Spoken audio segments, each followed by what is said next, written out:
Hello, pod smashers of the internet, and welcome to another episode of Pod Smash, where gaming goes to grab a flamin' hot Mountain Dew. Woo! Forgot that we had these, but I didn't because I gave them to you. Yeah, where gaming goes to grab a flamin' hot Mountain Dew. We'll talk about that in a second. We're your hosts, Penguin and Termite. I am Penguin. I am Termite, and we are a weekly video game podcast smashing together ideas that you care about with video games. And generally, we have a beer. We are where gaming goes to grab a beer, and we talk about our craft beer. But this drink is too unique to skip. Given that we are a gaming podcast, I figured this. You figured, not me. Mm-hmm. You figured that this would be a fun. This would be a fun thing drink to do. Yeah, and we'll circle back around to the Mountain Dews in just a second. But we smashed together topics you care about. Tonight we're talking about the 3DS is our main topic tonight. So we're doing one of our series, The Soul and the Console. We've gone through Xbox consoles. We've done like most of the Nintendo handhelds. This is the last one before the Switch, right? So we'll be closing that out next year. What? And then picking something else. So did we just do Nintendo handhelds? Not all handhelds, right? We just did Nintendo. Did that? Yeah. Yes. Okay. Yeah. Just I forgot if we ever like jumping over. I don't remember having talked about any of the Sony ones, but no. Maybe we could. We could squirt them into the entire Sony line. There's not that many Sony consoles, so it's true. So we'll see. We'll decide what to do later. Maybe we'll just do something else. We'll see, but we'll talk about the 3DS and its history. We follow a pretty strict formula for these, so we'll talk about the history, we'll talk about its impact, we'll talk about the hardware itself, and we'll get into all that and more. But yes, where gaming goes to grab a drink, in this case, a Mountain Dew. A very, very weird Mountain Dew. Those of you, some of you may have had this. Some of you may be bigger Mountain Dew fans than me and keep up with all of them. But this is a Flamin' Hot Mountain Dew. Flamin' Hot is a marketing flavor term that should, in my mind, only be reserved for salty snacks. And yet here it is on my Mountain Dew, which 90% of Mountain Dew flavors are sugary, sweet, fruity flavors, right? Lemon lime was the original, and they branched out and did their cherry code red was the first one, and then live wire was the orange, and Baja Blast was a stroke of genius, and went with Taco Bell, but they're all fruity. This is supposed to be spicy soda. Now I've heard of spicy beers, and that's a whole thing, and that's usually and that's usually a kind of, that's a thing of its own, right? That's a beast of its own. So it's they're trying to capitalize on that. You can get spicy chocolate. You can go to the stores and buy spicy chocolate bars. Yeah, and that goes really well together. In fact, there's a coffee shop that makes a spicy mocha that's out of this world. It's amazing. Yeah. And it's not to say that sweet and spicy things can't go together, but I just want to talk about this thing. So, and we'll have to describe a little bit about what this can looks like as it factors into my story here.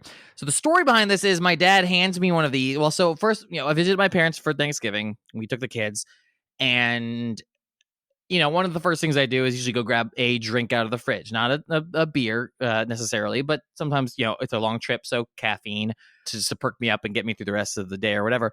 And usually Dad has Mountain Dews on hands because he knows I like Mountain Dew, and he usually gets that for me.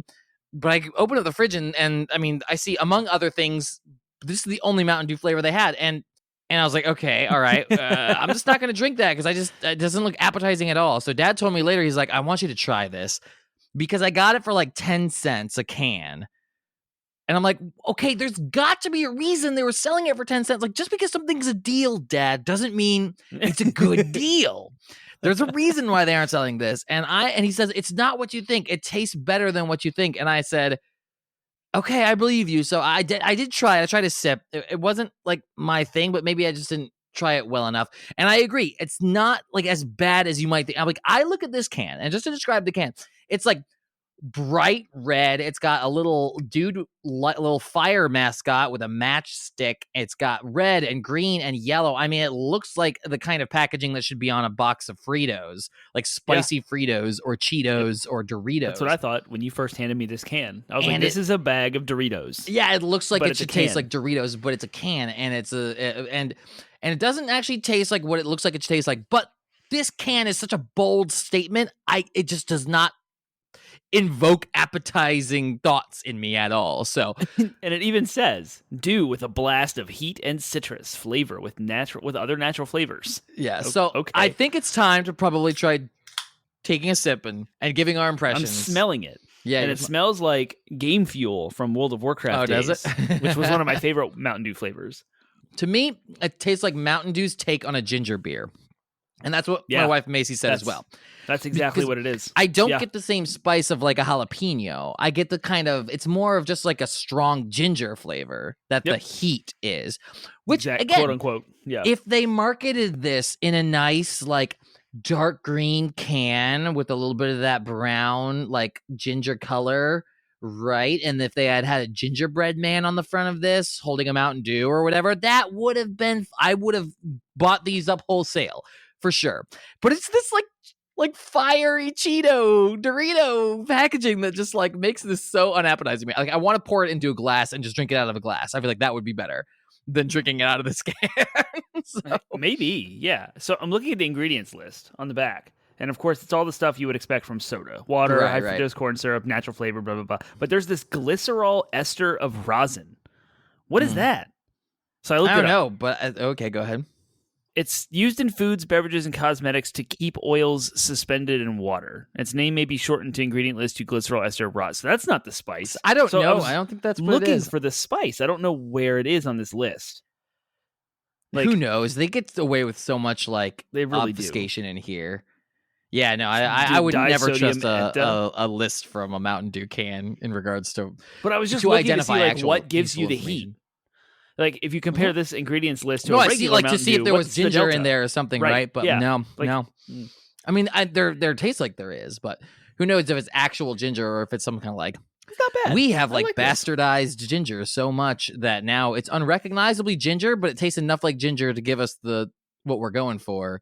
But no self-respecting scientist would call this ginger, right? Like natural ginger. That's probably something along those lines, and it's probably one of those like benzoic actric ragathol. This sounds like a. It's like is this a Mountain Dew ingredient or is this the name of a dragon in a D&D campaign? Is this a benzoic, right? So yeah, I actually it's not this, bad. No, it's like once you have a few gulps, like okay, I could see myself enjoying this, but if I were to buy a 12-pack of these, every time I cracked open a can, I would pour it into a glass and drink it out of the glass. I believe it's like orange colored, but that's fine because so is the Livewire Mountain Dew. I just can't with this can is all. So that's my story. So audio listeners, go look up Mountain Dew Flamin' Hot, but it doesn't taste like it looks on that can. There's but zero it's also not my favorite in this thing. I would get something else other than this flavor though. So, anyways, yep, cool. Well, that is our drink for tonight. We spent a little bit of extra loving time because there was a fun story attached to it. It was very last minute as well. So we'll be back to beer and or whiskey next week. Oh, I got some beers coming, y'all. For anyone in this show who's still here, who cares about craft beer and what I have to say about them, which I understand. I get it. If you don't, you can fast forward through that. I've got a bunch of beers coming, so I'm excited. Cool. Lots of stouts. Bourbon County happened. Woo-woo. So, yep. Cool. All right, well, we have a little bit of time to talk about, again, we've been harping on it. We've been talking about it a lot because it's coming up, but next Thursday, next Thursday, right? It's not this week. No, it's this Thursday, yes. This episode is the 5th, so today is the 5th of December, and the Game Awards are on Thursday. Okay, all right, this episode, yeah, okay, so the week this episode drops is the week of the Game Awards, so join us again. If you're listening to this on Monday or Tuesday, join us again. Or Wednesday, or Thursday during the day. Join us Thursday night, December 8th at 7:30 Eastern. 7:30 to watch us stream the Game Awards and talk about it live.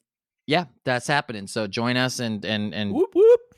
Talk at us or with us, and as we sort of experience the Game Awards together this year. It's something we like to do. So, yeah, we'll talk about. We'll be talking a lot about it afterwards, more than likely, as we see the results are. So the episode after this one will probably be sort of our recap of sort of the important moments. Yeah, hot wash, if you will.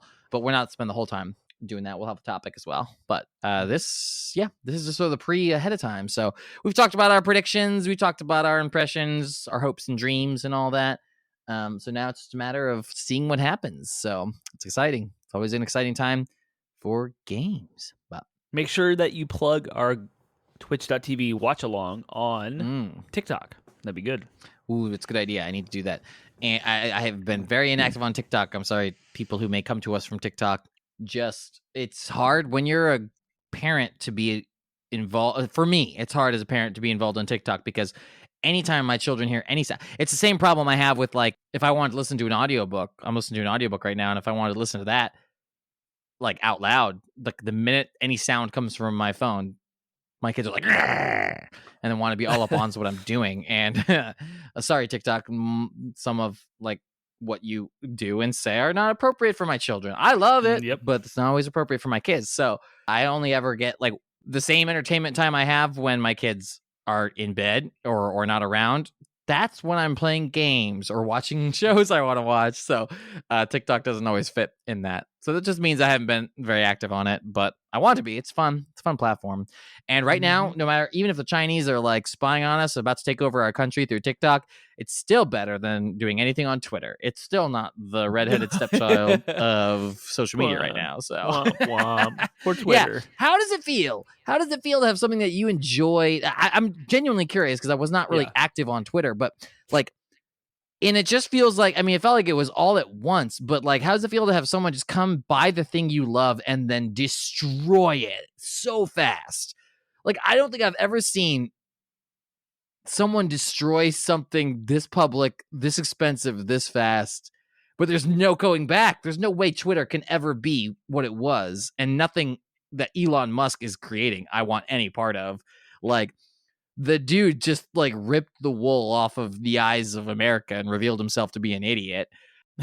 And now people like you who actually enjoy the platform are the ones who suffer for it, because now it's just going to become no better than 4chan. It might as well be 4chan at this point. So how does it feel? I guess my level of involvement, like, I haven't seen the deterioration of anything yet. The content creators that I follow are all in the gaming industry, so, like, all the kind of funny folks, the What's Good Games, the Last Stand Media. That's the thing. It's like they all posted their alternative social media outlets, but I imagine what they're doing is real quick, I said using flocked off. I just want to be clear, flocking, like flocking away, and I realized I said it really fast. They haven't. We're a family-friendly podcast. I said flock. Flocking away. And birds tweet, right? Right. Yeah, exactly. Flocking. There you go. It works on so many levels, but it sounded like a bad word. That's what I've noticed about Twitter now, though, is that I will check it usually a couple of times a day. And when I do check it, there's a plethora of new things that have happened. Now I'm starting to see that it's very shallow. I'm, like, running into the same stuff later in the day that I saw earlier that day pretty quickly, which tells me they're being quiet. The folks I follow aren't as prolific on that site, and they did post their alternative. That there's, like, Hive and there's Mastodon. And, like, nothing these other has places. Sort of. It'll be a while till, like, a zeitgeist forms. Right. Right now we're just in, like, and who knows? Limbo. Maybe Twitter is impossible. Like, maybe people just I mean, it's so much money when you think about just, like, how much, like, not just the initial, like, immediate money that, like, they get from advertising, right? But I just mean, like, people. I mean, Twitter was just it's the buzz. It's almost like the entire country's buzz place. So people would make announcements on Twitter. People would like live or die on Twitter, for better or for worse. So, like, it'll be interesting. I mean, as much I don't want it to happen. I want to see Elon Musk fail. I don't necessarily want to see Twitter fail. Yeah. But is Twitter too big to fail? Is it just a matter of time till people come, I mean, for lack of a better term, crawling back? Hasn't really changed, right? Like, it's still there. You can just tell it's a little quieter and a little different. But like I said, I haven't ran into the morons that are allowed to speak now. Like, that kind of stuff I haven't ran the 4chan type things. You know, like, I haven't seen that. But you have to almost follow someone that then follows someone that tweets something to get that to you. So it kind of depends on how you use Twitter. And I always, like, curate my feed very, very strictly. So, like, who I follow and stuff and what I click on and stuff is very, it's very curated and intentional. And so, like, I just noticed it's just less active. That's about it right now. And it's just bummed to see everyone leaving, dropping. Yeah. Like, I mean, well, it's just a matter of time. They've got rid of so many people too. It's just like, I do feel like it's a matter of time till so they can't keep the servers up, right? Or something, right? Like there's Well, a they've bit already of it. had like the microservices being gutted, and one of those Mhm. microservices is two-factor authentication. So if you log out, you might not ever get back in. It's Like you're done. great. Yeah, Yeah, awesome. exactly. Thanks. So, yeah, I mean, I don't know. We'll see if I don't want it to be successful, but not because I have anything against Twitter, but just like a You don't Twitter want run by Elon Elon Musk. Musk is not a Twitter that I Yeah. want anything to do with. Right. And I don't Yeah, think he anybody comes in, he does does. all the wrong things, he completely disrupts thousands of people's lives, and if that thing that he is using, that's Twitter, ends up being successful, then that validates him, and I Right, don't want that's that to just like happen. yeah, it's just like yeah, how to succeed in business without even trying, right? Like it's that Ugh. premise of Yeah. like you don't even like you're doing and again, not to say that there are right or wrong things, I suppose, right? Like I mean, if right or wrong in business just means what works, not taking morality out of the equation, like you said, but like it's not just right or wrong, it's like objectively stupid things. Like the dude doesn't seem to know when he's talking out loud, like thinking out loud, and when he's actually like it's like he's like every thought that I have is so good, it's an order, it's a direct order. But he's waffled so many times, it's just so Yeah. clear. It's like Yeah. you fired people, then begged them to come back, and then when they didn't come back, you then like doubled down on firing them, and then you did that whole thing of like everybody either take the severance now or sign up for 100-hour work weeks and go hardcore. It's like that is literally flies in the face of everything we know about like work-life balance, mental Yep. health, and Yeah. it's like you are just like taking a crap on all the progress that has been made in the tech space. Yeah, I want to see you fail. And now I don't care because you've taken it private. So the only person that really stands, I mean, other than people losing their jobs, those people will get hired by Amazon, will get hired by the best of the best, the cream of the crop, the actual people who were like making Twitter run. Those people will fall on their Now's the feet. chance for Microsoft to stand up and do something. Create the new Twitter. Microsoft, go. Google could do it too. Google They tried to get Google They had Plus Google off the ground, Plus. right? Yeah, It was trash. I was like sitting there thinking to myself, I was like, what was it called? And granted, I was more of Yeah. like a Facebook competitor, but like now is the time to really be like, people are already Yeah. getting on Google anyway, so why not spew their stupid thoughts on there? But like, I mean, Google would be That's what YouTube is for. yeah, right. The comment section. So, anyways, enough talk about Twitter. I might cut half of that. Who knows? Yeah. Let's. Twitter is Elon Musk is like by far not our favorite thing. So much so that he is like probably he's like the villain of the year. I feel like if this were a TV show, this would be the Elon Musk season, and it would be Except like that it's Groot or Gru from Despicable Me. Is that his name? yeah. That's who he is. We had like several seasons of Trump, and then now Elon Musk is the big bad. But then like they're just preparing. The writers of reality are just preparing for another Trump season coming up that they're gonna surprise us with. But really, we all see it coming. We're like, yeah, but like they need the new fresh bad guy, and Elon Musk is that. So he's the bad guy. He's not our favorite thing, but 80-bit pot smash is our favorite thing. 80-bit pot smash is our favorite thing. Favorite things. I'm glad I got that thought public out there because I had told that to my wife a while ago, and I thought it was super clever. It was. Now that it's out loud, it's only kind of clever. But And go what ahead. was your What's your wife's favorite response? thing? Not clever. I don't remember. Oh, Sometimes she you'll have laughs to at hang my jokes, and sometimes she doesn't, and it keeps me honest, I guess. All right. My favorite thing. It was Thanksgiving. I had for the first time ever in our married life my family sleep in our house with us. Wow, yeah. Like guests. We had in the past had family stay with us, family that was going through some hard times. People needed places to stay and sleep, and that was fine when we first got married. But this was the first like come visit and have fun for 2 nights. And we got this whole basement space set up. I set up an air mattress for T-Bone. We got a couch mattress, all that set up for my folks, and they stayed for 2 nights. And we had a wonderful weekend. It was absolutely incredible. Great time visiting, great time hanging out.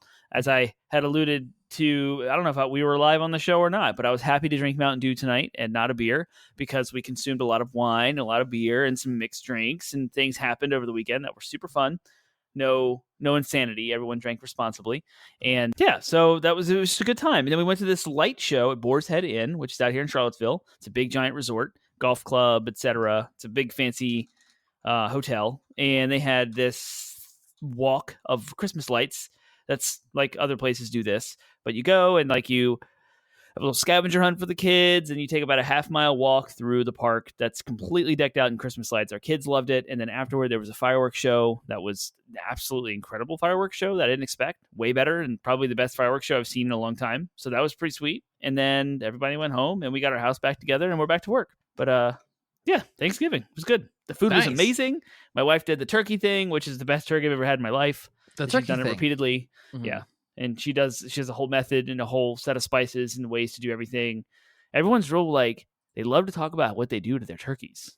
Yeah. Here in yeah. America. Like, oh, how do you do your turkey? Well, yeah. And everyone's got their old tricks to make the turkey taste good. So my wife's got her tricks to make the turkey taste good, and it was amazing. Mm-hmm. And homemade pies from scratch and homemade gravy. Everything from scratch, except that we bought a turkey. We didn't kill it. But there you go. That was my favorite thing. I love how you specified that you didn't kill the turkey. That's well, because everything was made from scratch, except the turkey, which you buy a turkey, but we cooked it. It was just a raw bird. I also enjoyed Thanksgiving for sure. However, my favorite thing though was because I didn't have access to God of War for an entire 4 days. Yeah, long weekend. I was able to get some time listening to the audiobook that came out from Brandon Sanderson that I was agonizing over how it came out so close to God of War last week. And so I got to get some Lost Metal action, and it was awesome. So I was very, very... This is Mistborn, correct? This is Mistborn. There is a little tiny moment that I wanted to highlight in particular. This is a tiny spoiler, but it was just such a great moment, and you don't care because you're never going to read Mistborn. Nope. But a character shows up who I've been waiting to kind of really see interact since the first book, because because of his circumstances, he's immortal. So even though it's hundreds of years later, he's still alive. And this character shows up, and because he's immortal and because he exists in a time that is now seen through the lens of like legend and myth, he's basically become the personification of death in that world. So he shows back up, and he has a lot. This character, this NPC, for all intents and purposes, is like I'm forward thinking and progressive. I don't believe in religion, and so he shows up, the mythical embodiment of death. And he's like shook. The NPC is clearly shook, but he's like, I don't believe in you. I don't believe in your religion. And the character goes, death has no religion. It is a fact. How do you want to die, mortal? And I'm like, eee! It's just the most badass. I heard that line and I was like, man, he has been waiting to write that for at least 3 books now. And I could tell that line was just okay, this character, he's been waiting to have that character say that line for such a long time. So I just I got to that part in the book and I just squealed. So I do think the book ends up being a little controversial to the fans. This is why I've just I've been avoiding the spoilers, so I haven't been digging into it, obviously. But I'll be scrolling through Reddit and see people's hot takes on it or whatever, and I'm just So it seems like there's a buzz about it. So, but I'm enjoying it for now, and so it's my favorite thing. It's always nice to get a book from your favorite author. So that's that. So. All right. That's favorite things. So that leads us to our final segment if we have time. Let's see. Yeah, we could do a quick DLC.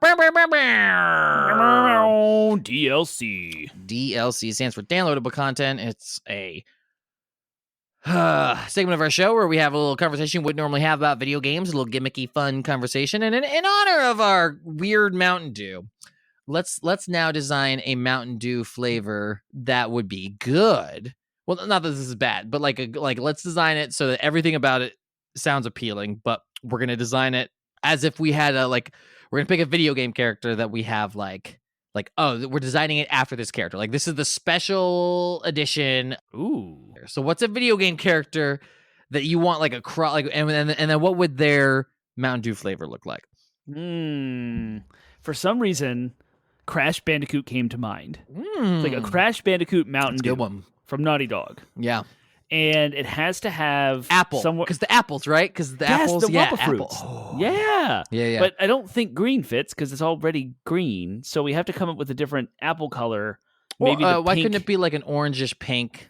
Yeah, orangish pink. That's what I was saying, on the spectrum on that red, orange. And then it would be an apple, almost like an apple juice That's what I think of when I saw those fruits. Yeah. When I always see those fruits as like apples. So, Right. and they don't have like an apple Mountain Dew that I'm aware of. So it'd be like a kind of like a manzana. Would we want to go like sour apple? Or would we want to do sweet apple? Like I feel like sour apple because like Crash Bandicoot, I think of like punch. Like he punches you in the face with flavor. Yeah, like, he was kind of more like more edgy than Mario. Like Mario or edgy like Sonic and Crash. Dude, can you imagine like a Crash Bandicoot? Because the Crash Bandicoot commercials were some of the like best commercials for video games of all time. They just didn't give a crap about anything conventional. Can you imagine that? Like them bringing back like a Crash Bandicoot commercial to like sell it. Sell Mountain Dew. And apple flavored. So the colors, though, I wonder if there's a way they could get the bottles to look like the Wumpa fruits that are green on the bottom and orange on the top. The shape. What if they did like a special edition where it's the like big rounded shape of like that would be impossible to drink out of, but I would do it anyways just for the experience. Well, that reminds me of that. They had like a Sailor Jerry or Captain Morgan rum in a cannonball shaped bottle. Like that. Isn't there like a voodoo kind of like, aren't there like the boxes kind of like and the there's like wooden masks and stuff, like that whole aesthetic, like the whole tiki thing, voodoo. That's what I'm thinking. Feathers. Like forego all the like regular Mountain Dew looking cans and just make the entire can that's like would veneer of like a tiki mask. Exactly. That would be awesome. That's it. There you go. I love that idea. That's a perfect little mini DLC right there. All right. So we want to hear, listeners, we want you to design a Mountain Dew that would actually be good and sell well and be licensed to have a cross promotion with a video game character. Give us your ideas. We gave you our or maybe elaborate on our Crash Bandicoot Mountain Dew, give us some more, and give us some more like, they'd have to do like multiple flavors, one for Crash, one for the bad guy, and Neo Cortex and Coco. Yep, there you go. Yeah. So, and what would all those look like? So yeah, all those thoughts and more. Termite, where can they share? Go to 80bitpodsmash.com, 80BIT where all of our social media website links exist. Facebook, Instagram, Reddit, Twitter, and Discord. You can talk to us on any of those platforms. We try to be responsive. Yes, we're still on Twitter, despite what we talked about earlier, and I'm still active on it, so it's there. We haven't jumped ship. So go check that out. If you're on any of our video stuff, twitch.tv/80bitpodsmash, where we're doing the Game Awards Thursday night, 8th of December at 7:30 p.m. And you can find us on YouTube as well. Every week, the show goes live on YouTube. And if you're coming from those platforms and want to know more about our audio links, you can find our RSS feed as well as links to Spotify, Stitcher, iHeartRadio, Google Play, Apple Podcasts, and all of the other audio services. Every Monday at midnight, we drop a new episode of a new topic that you care about with video games. We smashed it all up, and you can find all the links at 80bitpodsmash.com. 80bit podsmash. 80bit Podsmash. All right. Well, so tonight we are doing Sold in the Console for the 3DS, the last one before the current generation of Nintendo handhelds. So we're going to talk about this console. So for each of these, we start with going through the history of it. Like, how did it come to be? So there's some interesting things, some interesting drama about the launch and the origin of this console. We'll talk about the hardware. What is the box itself? The definitive games, which games sort of defined this, where the like can't miss them. You gotta play these games if you have this console, kinds of things, attachments and stuff like that. Because with all these consoles, there's always some funky, fresh, new ideas as to how to customize your gameplay. And then finally, we'll sort of give our final thoughts on the impact and legacy. So, do you want to start with the history? Sure. So in 2010. In March, Nintendo officially announced the Nintendo 3DS console, which is the successor to the DS, Nintendo DS, which was extremely successful. The DS had many different flavors, DSi, it was all online connected and stuff. So the 3DS was the next evolution in that. It was the next handheld, the next leap, if you will, of generations in the handheld space. And so in 2010, the news had come out, and there was a lot of things like IGN reported several developers experienced the 3DS in its current form at the time far exceeds the Nintendo Wii with 3D shaders. They could make games that look close to current generation visuals on the 360 and PlayStation 3. IGN cited several developer sources saying that the system did not use the NVIDIA Tegra mobile chipset. Later on that one with the Switch. But yeah, so E3 2010 was when everything was fully revealed. Games were shown off, a whole bunch of hype games such as Kid Icarus Uprising, Metal Gear Solid Snake Eater 3D, Resident Evil Revelations, Street Fighter 4, and other Nintendo developed titles revealed after the conference. Just revealed, not shown off. Mario Kart 7, Animal Crossing, Star Fox 64, Legend of Zelda, Ocarina of Time 3D, which is a big deal. So that's kind of like the hype around it. And then some of the extra like accoutrements, the idea, what is the system? Like it was, the whole idea was glasses-less 3D visuals. And that was what they were touting as like, for the first time ever, you could look at the screen and it would have actual 3D visuals in a time where movies had 3D glasses and TVs had 3D features. The PlayStation 3 was using and touting like 3D TV features with its console and some of its games. It was a whole thing. So this idea was like, 3D is not a gimmick. We're doing it for real. Handheld, no glasses. Look at the screen. It's all 3D. And then there's, on a side note, there was like a lot of caveats about young children, like not being able to, which is weird. And you can obviously tell that was not front and center, but it was like, this could possibly stunt developmental eye development. I can't even use words. Eye development in little children. But anyway, I digress. So no 3D glasses, but it was supposed to have like a Mii maker, so you can make your own Mii. It has virtual console, which they were going to use Game Boy and Game Boy Color games. It had it includes a 2D SD card, 2 GB SD card. It has this new Street Pass and Spot Pass modes, which we can talk about if we want to, but I loved those things. They were super, super fun. A bunch of games surrounding them. And there was like cameras on the outside that could do this augmented 3D feature where it would like turn your tabletop into a game. And that was definitely a gimmick, but it was fun. So yeah, that's kind of the history and lead up through.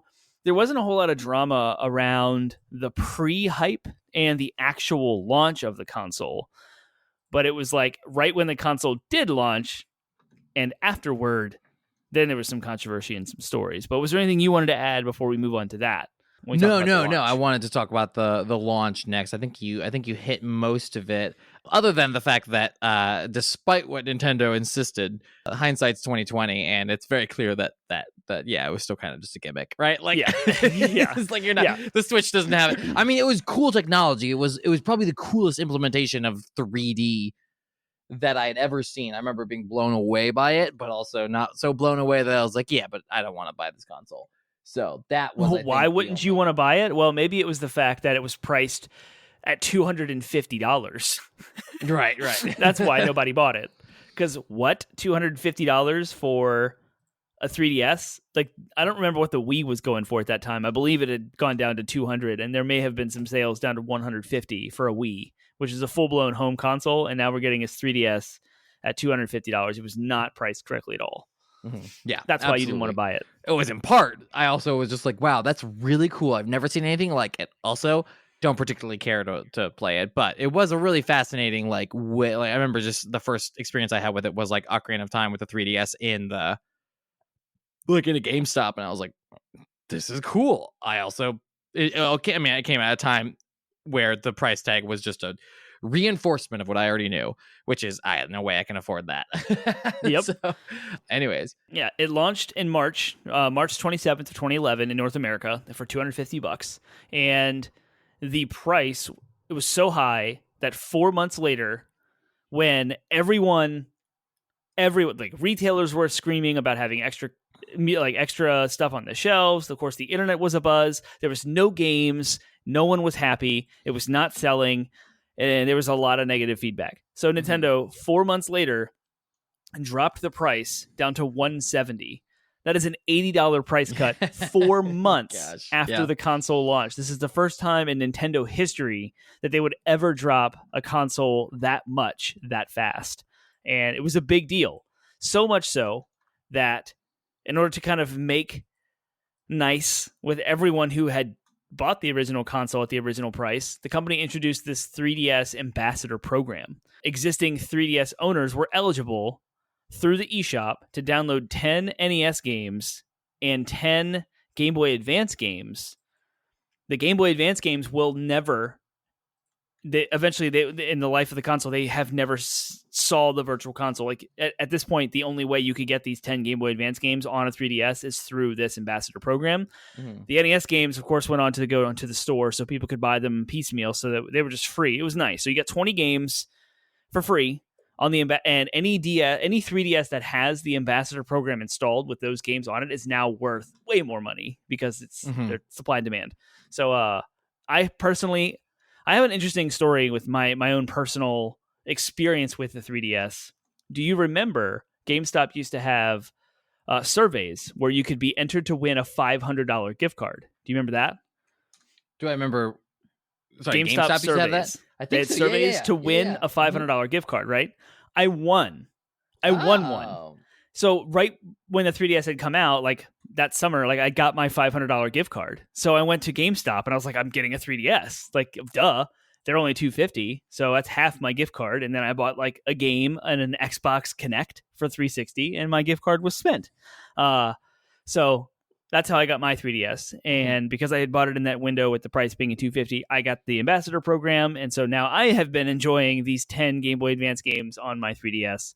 But I digress. So yeah, that's the history of the console. Yep, that pretty much does it. I don't think I have anything to add. There's like, despite that, despite its like rocky launch and the like, there's like fun. I've noticed that there's usually like fun bits in here, and this thing was pretty like handled, the development of it and everything was pretty straightforward. So though it's interesting, is this the first time they switched to the Tegra chip? Like, they didn't use the it. first time? It's not. The Switch was, but there was like. There was a report, lots of buzz and hype. There's some reports that they were going to use it, but no, they did not. Yeah. I mean, yeah. So cool, awesome. Well, then that's the history. So, what is this box? What's the hardware? What's it got in it? Finally, we're looking at gigabytes on these things, right? I'm hitting all kind of buttons here as I move. So, as everyone who has listened to any of my Soul in the Console shows, at least my rant about the hardware in these episodes, knows that I have this book, and it's called The Game Console 2.0, a photographic history from Atari to Xbox. And in it has a document of every console, and I love it because it's got like pictures and stuff. So I'm going to talk through the hardware specs from that as my source. So going from a DS to a 3DS. The 3DS had two ARM11s running at 268 megahertz. Don't know how fast the Nintendo DS ones were because it doesn't say in this book, but those were ARM7 and ARM9 processors. So this is now the ARM11, so it's updated. Resolution of the top screen was 400 by 240. The bottom screen was 320 by 240. The bottom screen, of course, is a touchscreen. It had 128 megabytes of RAM, up from the 16 megabytes that was on the DSi and the DSi XL. So it way more. It's like quadrupled. 16 times something is 128. Way more RAM, and that's it. Like that's the hardware. So it has like a microphone, of course. It had the front-facing camera, the rear-facing camera, two rear-facing stereo 3D cameras on the backside, and it had a joystick, a D-pad, XYBA buttons, power. Yeah, I was gonna say, once again, with all the, where with the Xbox line that we did, we talked about the controllers as a whole separate thing. This is built in, right? It's a handheld. So the big addition, of course, was the depth slide. Or, well, they had that on the. Did they have that? The depth slider? No, the depth slider was that was on. That was new. Yep. But the 2DS, it wasn't on the 2DS. This is on correct, because the 2DS has no 3D features. Of course. Yep. Okay. But so yeah, any that's of the 3DS line that's got 3D stuff, there's a little slider to increase and decrease the intensity of the 3D effect. Of the 3D. Yeah. Exactly. Yep. So other than that, they're it's basically the same as the 2DS as far as the layout, the input goes. So yeah, that's did you talk about the battery? The battery's rechargeable, but it doesn't say how many milliamps per hour. 1,300 milliamps per hour. Yeah, I got it. 3.7 volt lithium ion battery. I have no idea how that translates into the battery life or whatever. So did it use? I don't remember though. Did it use a like USB charging port, or no? Was it had a proprietary one. Proprietary one. Okay, that's what I figured. Of course, yeah. Nintendo is always in that weird spot. Yeah, 2011, 2012. That's like, oh man, what were people using back then? But yeah, that's still, to me, like that would have been before the universal. Everything pretty much is now using USB-C, and a lot of things switched over to the USB, the mini USB-A, even before the C became ubiquitous. So the cool part Nintendo did do is starting with the 3DS and going through the entire lineup of all 3DS consoles and 2DS consoles. They all use the same charger, so that's kind of nice. Yeah, because like Game Boy Advance SP had a different charger from the Game Boy Advance Micro, and the DS Lite had a different charger than the original DS, and it was a nightmare to try and figure out what chargers went with what. So starting with the 3DS and going through its entire line of consoles that all play the same games, you can use the same. That was a lot of explanation. I don't feel like it was worth it, but there you go. Cool. All right. Well, plodding right along in this episode about the 3DS, our next question is going to be, what were the definitive... So here we get to talk about games. Let's talk about games. What games defined the 3DS? Oh, there's so many. Of course, if you Google like the best blank games of 3DS library, I'm going to pick out some of the favorites from that big, huge list of like what I thought was definitive in no order, no ranking. I'm just going to throw some titles out that I loved. Bravely Default is an RPG from Square Enix that is the precursor, same studio-ish adjacent to that does like Project Octopath Traveler and Triangle Project, Triangle, whatever. I don't know. But Bravely Default's really good. Kid Icarus Uprising was awesome, like third-person view, fast-paced action shooting slashing type game that is very reminiscent of what Platinum Games would do, but I believe that Sakurai, the developers of Smash Bros. HAL Laboratories, was involved in that, so that was really good. New Super Mario Bros. 2 is by far the best Mario side-scrolling on that platform. There was Super Smash Bros. For 3DS, absolutely incredible. Like, that was probably my most played game. Let's see. Of course, the remakes of Zelda, both Ocarina of Time and Majora's Mask, they up-resed and increased the texture quality and flushed out the controls with like using motion and like made everything better and smoother. To me, those are the definitive ways to play Majora's Mask and Ocarina of Time. Like, way better than any other emulator or port. Like, they're amazing on 3DS. Mario Kart 7 was my favorite Mario Kart until 8, and that came out on the 3DS. Let's see. Of course, Metroid 2's remake, Metroid Samus Returns, on the 3DS. Absolutely incredible game. Like, maybe one of my favorite Metroid games. Maybe not, because Super Metroid still holds the crown. Super Mario 3D Land was good. Let's see. Luigi's Mansion, the sequel, came out, and there was a remake of the first one on it. So lots of good titles. Animal Crossing New Leaf was the best one until the newest one came out. Pokemon Sun and Moon and Ultra Sun, Ultra Moon were my favorite Pokemon games when those came out. Those were amazing. And then Legend of Zelda. Pokemon here and occupies the top, like, not surprising, I suppose. Right. But like best-selling games, I mean, this was a Pokemon console for sure. Absolutely. It had like, there was a Pokemon Bank app that was the cloud storage for all your Pokemon. It linked X, Y, Omega Ruby, Alpha Sapphire, and Sun and Moon, Ultra Sun, Ultra Moon. You can get all that stuff out to Pokemon Bank and like move Pokemon between all the different 3DS games. And that evolved into like Pokemon Home, which then connected to Switch and Pokemon Go. It's a whole thing. You are absolutely correct. That was like the golden age of Pokemon was on the 3DS, because those are the best Pokemon games. X, Y, Alpha Sapphire, Omega Ruby, and Sun, Moon, Ultra Moon. Don't forget The Legend of Zelda: A Link Between Worlds, which is a kind of a sequel to A Link to the Past. It's in the same world, and you could like make yourself flat. If there is a reason to own a 3DS now today, it's just to play Legend of Zelda: A Link Between Worlds, because that game is an amazing entry in the Zelda series. It ranks pretty high up there. Like, Link's Awakening is the best handheld Zelda ever. This could be the second best handheld Zelda. And then Oracle of Ages and Seasons might fall under that. Like, Link Between Worlds is amazing.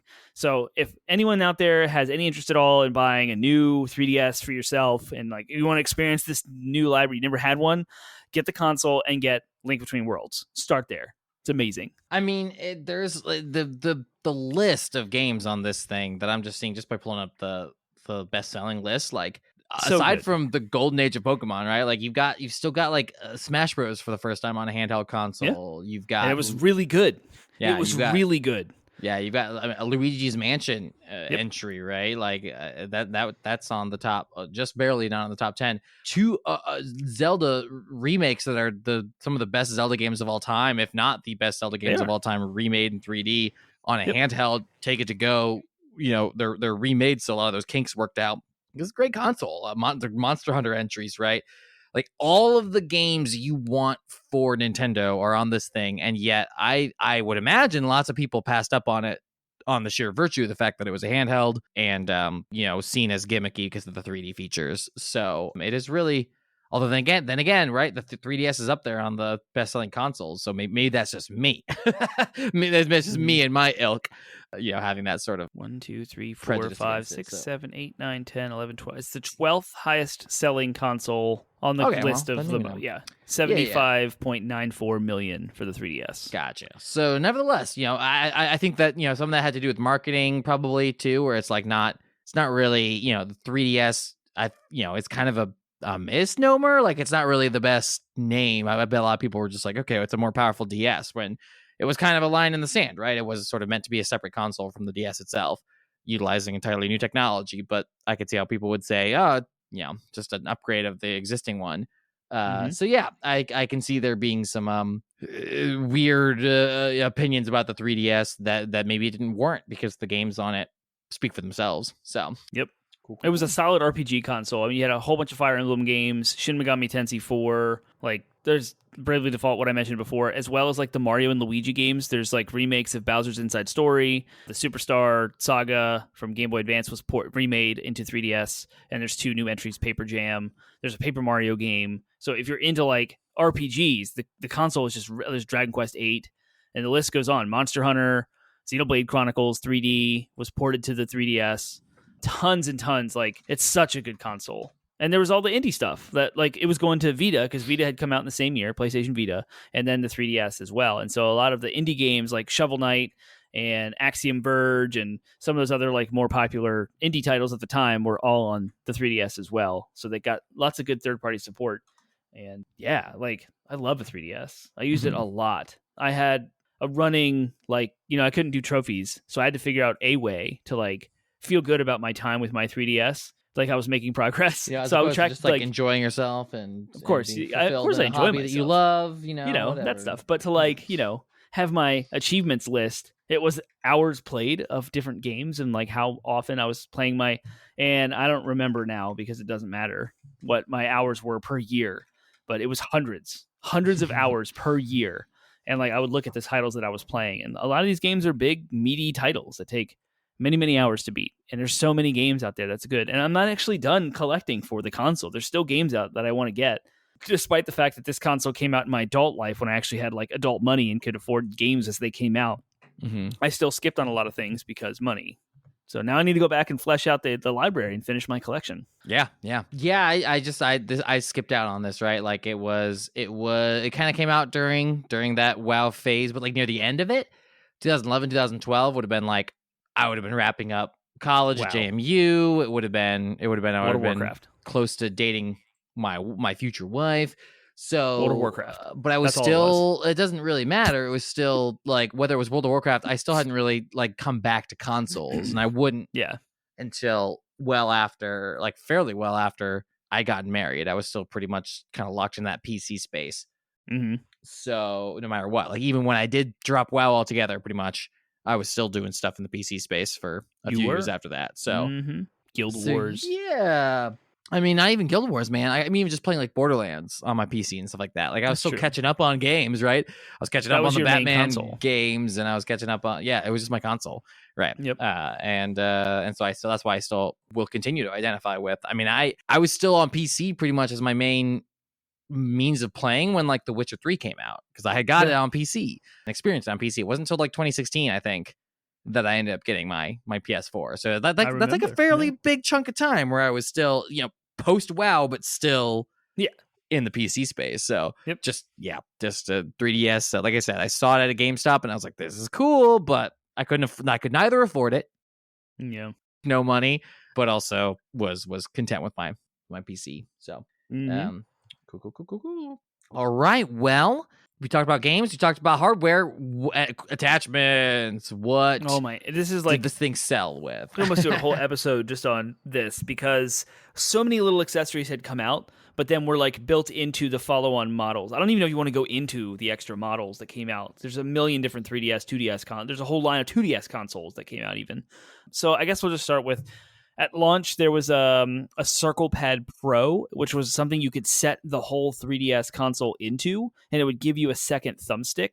And some games like Monster Hunter 3G, Resident Evil Revelations, Ace Combat 3D, Metal Gear Solid, Kingdom Hearts 3D, Dream Drop Distance, Shin Sengoku Musou Versus, all used the Circle Pad Pro. It was called, well, there was also a 3DS XL, and there was a Circle Pad Pro XL for that. It came out in Japan. There was a stand, and this stand you could set down on the table and kind of like put the console in it, and it would help you hold it up for games like Kid Icarus Uprising, because you needed to aim, I believe, with the touchscreen. And so it would be difficult to hold with one hand and then use the touchscreen to aim and shoot and keep the 3D stuff all straight. So it was a cheap little plastic stand that you could get, but it was bundled with Kid Icarus Uprising, so it didn't cost any extra. Like, the game wasn't even more expensive.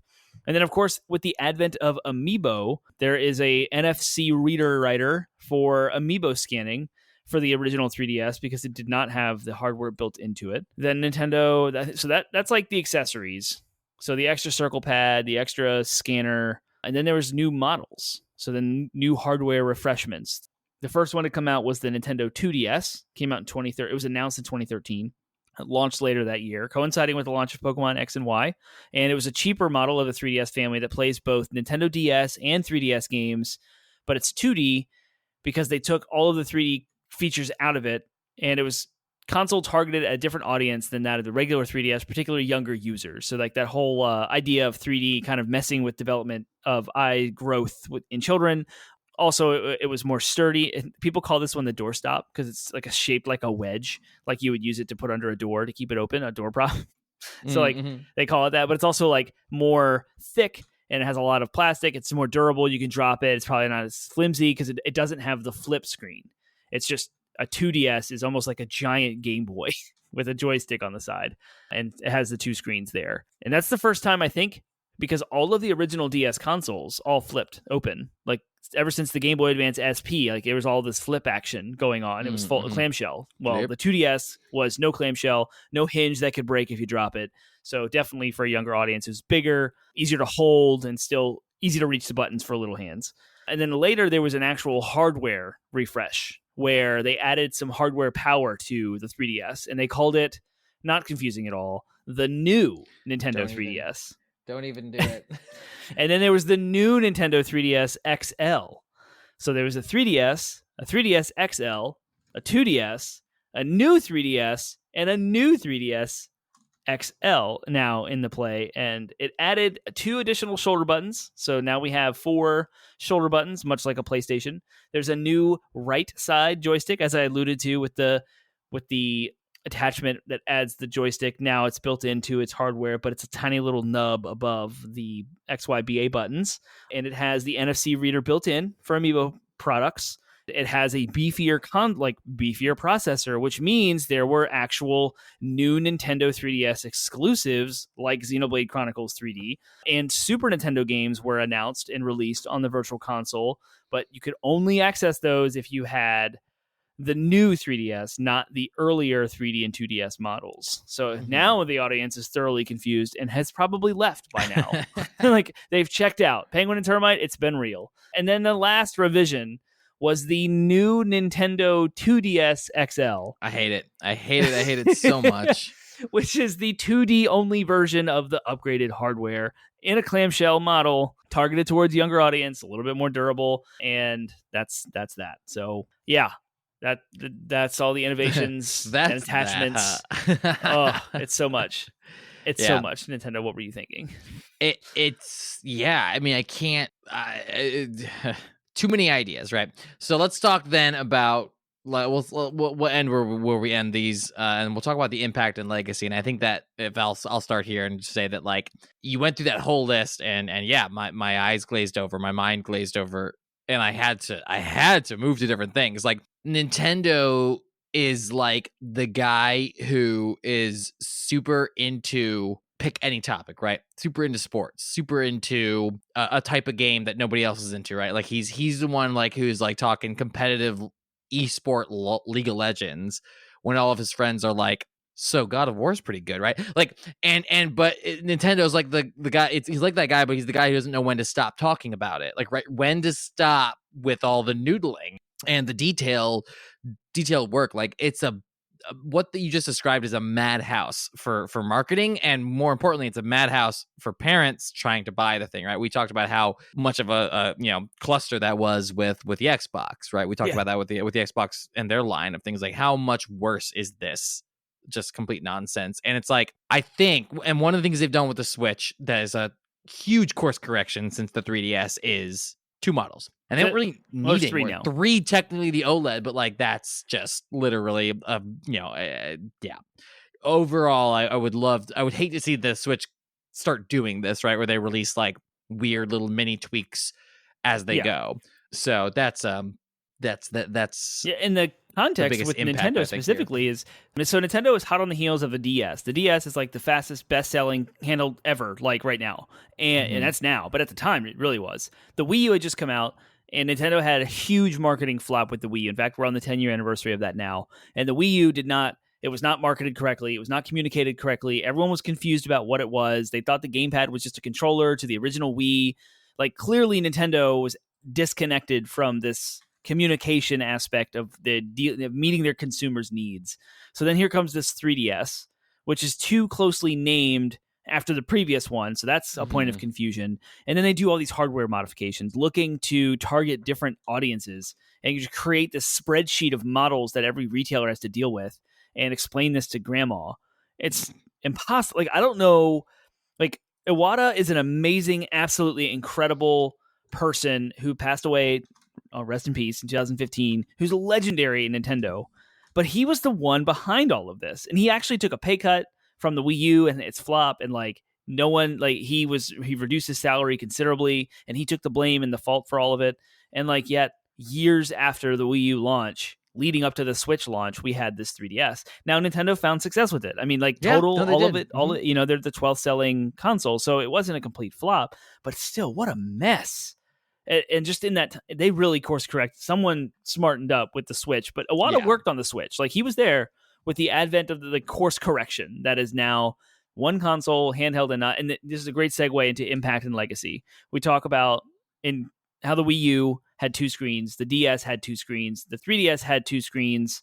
What the 3DS kind of brought at the time was the best possible like storefront, the eShop, and this cool like Pokemon Go sort of esque feature with Street Pass, where if I bring my console out of the house and you bring your console out of the house and we get near each other, our characters, our Miis, go into each other's consoles, and you can spend those Miis on things in these little mini games. And you can like do this whole. I remember carrying my 3DS everywhere, hoping I'd find Street Passes.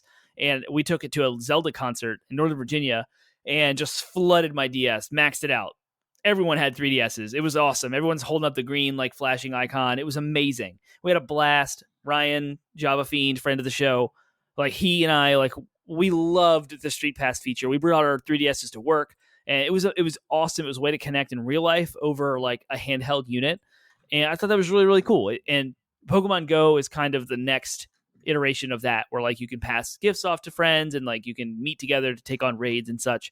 And so there's a lot of, like, cool innovations built into the 3DS that we're now seeing the fruition of. Nintendo being so late to the digital storefront game, because PS3 and 360 were doing it way better and way earlier. The 3DS was Nintendo's way of doing it correctly, because the Wii U was a hot mess. So like, the 3DS had a good solid eShop and a way to curate titles and find indie games, and had sales and promotions, had rewards points and reward systems that PlayStation is just now catching up for.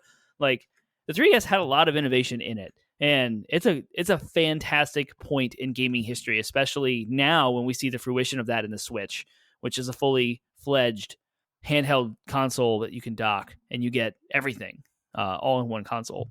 So there you go. Yeah. They like, I've been saying since we started this series on Nintendo's, their vision has been clear for a long time what they were building towards. It's just it wouldn't really reach its technical zenith until the Switch. So and the Switch is still selling like crazy. It surpassed the Wii.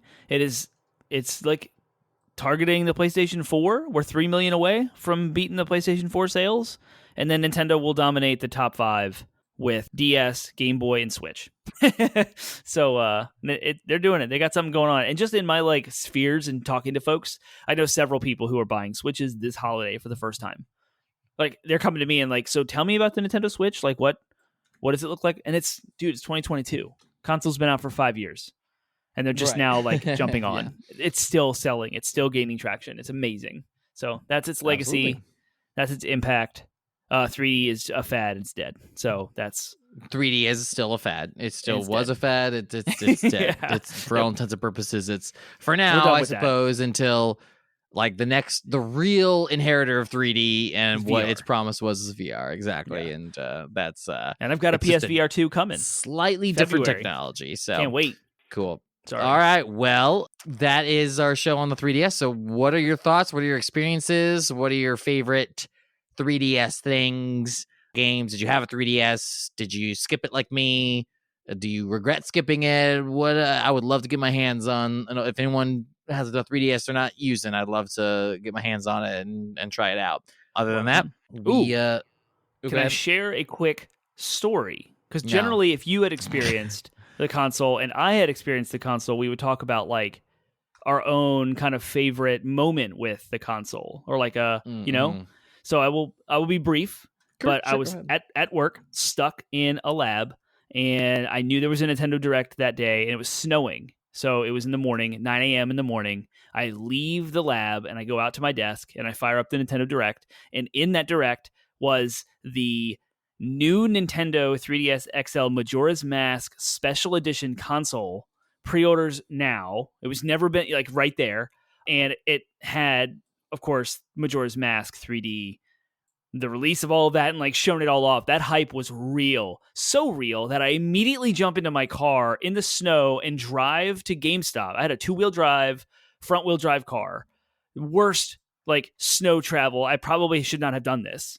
I shouldn't even been at work. I should have stayed home, but went to GameStop, rushed in, and I was like, can I please pre-order the Majora's Mask console 3DS? And they were like, yeah, we have a couple left. And luckily you got here when you did, because there's only like 2 left. And then we had like 5 total. So you got here when yes. So I pre-ordered and I still have it. It's my favorite. It's what I spent the most time with in the 3DS lineup, was the new 3DS XL Majora's Mask. And I'm very, very fond of that entire memory and that whole time of life, and like playing Majora's Mask 3D in its best form ever. So there you go. There's my favorite moment. And with that, what were you were gonna sign us out? You were gonna say, I was just gonna say, yeah, we want to hear listeners' thoughts. We want to hear your experiences with the 3DS. So Termite, I'll do it this time. They can share their thoughts. They can go first and foremost to 80bitpodsmash.com, 80bit podsmash.com, where it's a landing website where you can find links to pretty much any social media platform, except we will be banishing Twitter soon. No, we're not going anywhere.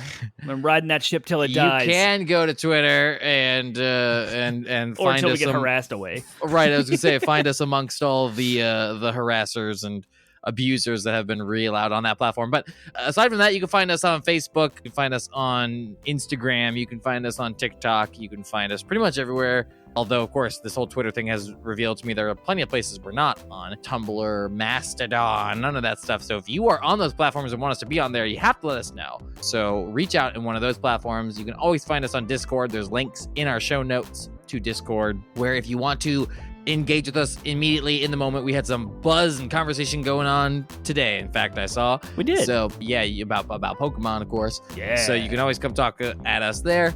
And then finally, if you want to find links to our show, if you are discovering us via YouTube or where we have our episodes posted, or if you're just someone told you about us, you want to know this is the first episode you listened to by some means, you can get to our podcast feed itself there on the website, or find links to any of your favorite podcast platforms. If we're not somewhere that you want us to be, then you need to let us know. So engage with us. And the next week, we are going to be talking about, we're going to do developer profile / in this case, publisher profile. This company is kind of in between those two things, and we're going to be talking about Square Enix, which is really talking about 2 whole separate companies, and they're coming together to form the company we know as Square Enix. But we're celebrating the release of Crisis Core remake reunion that will be coming out as well. Yep. So we'll talk about that next week, and we will see you then. See you next week.